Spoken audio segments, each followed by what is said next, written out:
This is the show everyone at work has been talking about. It's supposed to be great. But it looks really spiritistic.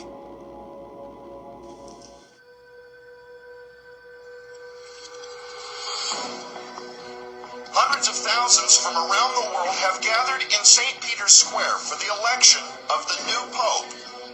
Nearly 900 years have elapsed since St. Malachi predicted the arrival of the final Pope. So far, only black smoke has arisen from the chimney of the Sistine Chapel. The entire world is waiting and watching for the arrival of Petrus Romanus. Blah, blah, blah. So for Osiris is 17, though it could have been 14 or 13 for the number of pieces. Today's occult fixation on 17 is about the death and resurrection day of Osiris, which is a mirror of Jesus' death and resurrection that we Christians celebrate every year. Why is this parallel important? It's because our symbol of Jesus' resurrection is the cross, while theirs is an erect penis. And they place it in front of us all over the world as a big F-U to those not a part of their evil. Simon, behold, Satan hath desired to have you, that he may sift you as wheat. I tell thee, Peter, the cock shall not crow this day before that thou shalt thrice deny that thou knowest me.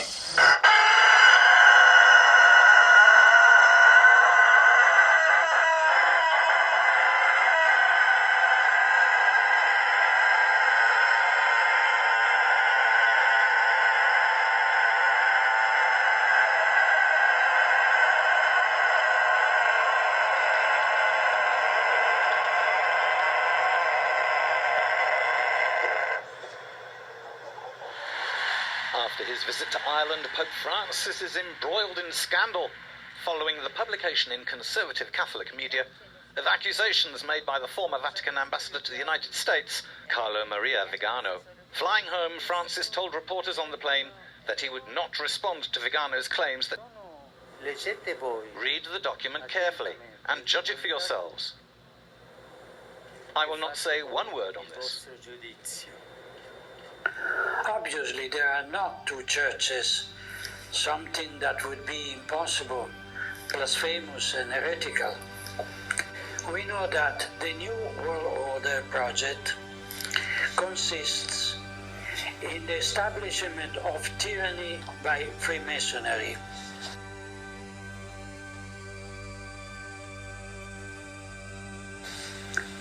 We can say that the New World Order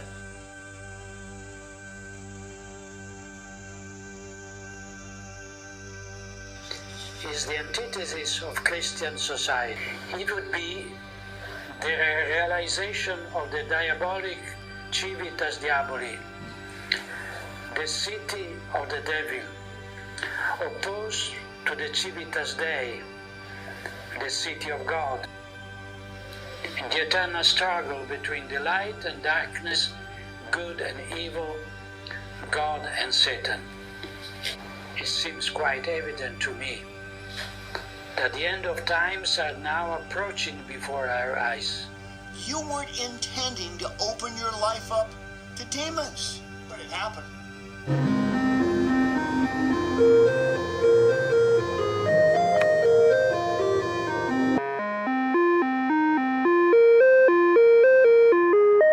Buongiorno.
he may sift you as wheat.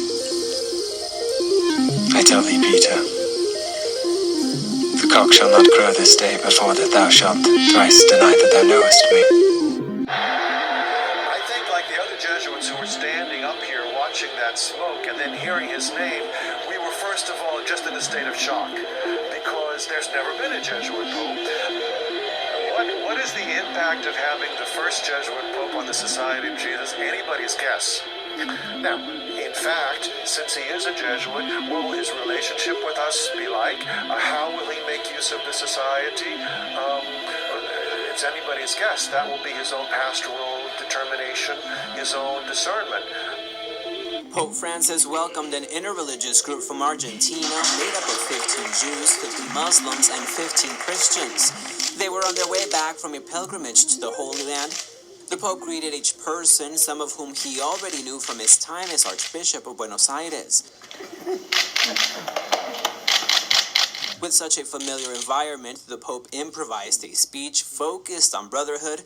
He cited Argentina as a good example since immigration forced groups to coexist. Sabemos convivir nos resulta más fácil y es un mensaje, ¿no? Un mensaje de tenemos el mismo Padre, cielo, el mismo Padre acá también, hablamos. Yes, it was in 1967 when a friend of mine came to me very excitedly. He told me that he was doing some call porter work in Indiana, and while knocking on different doors to gain entrance, he was invited into a home very quickly, and he wondered how come he didn't have to use his door openers. When he went in, the fellow who had invited him into his home said, "I know who you people are." And he said, "Well, what do you mean?" He says, "Well, let me show you something here." And he moved aside a rug from his flooring there, and under that rug was a door. He lifted up the door, and here were stairs that went down into a basement. And he said, "I would like to show you something." So they went down into the basement, and this individual whose home he was in showed him just many files. And as he was looking at these files, he wondered what it meant. He says, "Well," he says, "we know who you are, and I would like to ask you a question. Name me a name of somebody who belongs to your church." And so he said, okay, he named him a name, one of his girlfriends. And this man went to a file, picked out that name, and said, "This person was baptized on such and such a date, a member of such and such a church, etc." And my friends said his eyes got very large, and he says, "Well, what does this mean? How come you have this information here?" This fellow said, "Well, I belong to the Catholic Church. I belong to a special order, and we have all of you on files in different parts of the country. This is a file that we have on your members of your church here. We know who you are, and we have more complete records on you than I believe you people have for yourself." He said, "I just wanted you to see that so you would know that we know who you are." Well, my friend left that home. He didn't sell any books, but I think he became a more serious thinking individual after that.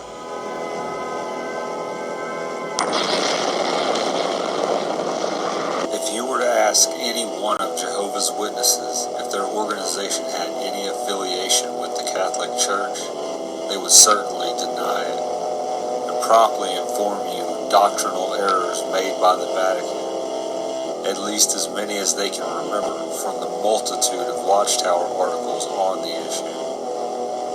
Sadly, though, the uneducated masses of witnesses were unaware that many of their doctrines were dictated to them by the Roman Catholic Church, more specifically, the Jesuit order. The first connection concerns the witnesses' most deeply guarded doctrine, the name Jehovah itself. The first recorded use of the form dates from the 13th century CE.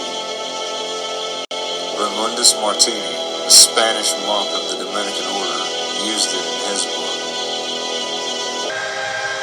Is Jehovah the true God? Yes. And even Satan, your father, is a true God. Is Jehovah the true God? Yes. And even Satan, your father, is a true God.